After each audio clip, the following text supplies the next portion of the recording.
সালামুন আলাইকুম।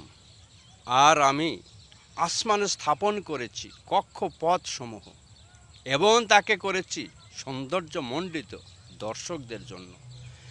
আর আমি তাকে সুরক্ষিত করেছি প্রত্যেক বিতাড়িত শয়তান থেকে। এইটা আল্লাহ তাআলা বলেছেন সূরা আল হিজরের ১৬ এবং ১৭ নম্বর আয়াতের মধ্যে।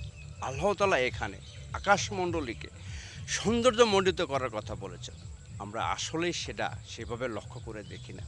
পরিষ্কার আকাশের দিকে তাকালে আমরা দেখি লক্ষ লক্ষ তারকাজি, এবং সেগুলা কোথায় অবস্থান করতেছে সেগুলো হয়তো আমরা এখনও জানি না। কিন্তু এর মধ্যে কিছু তারকা এমনও আছে যেটা দ্বারা দিক নির্দেশন করা হয়, এবং সমুদ্রে সেটার দ্বারাই জলযান চলাচল করে। এবং এইটা আল্লাহ তাআলা বিতাড়িত শয়তান থেকে সুরক্ষিত করেছেন, যাতে শয়তান মানুষকে ধোঁকা দিতে না পারে। এই বিষয়গুলো আল্লাহ তাআলা আমাদেরকে বোঝার সহিজ্ঞান দান করুন। ধন্যবাদ সবাই।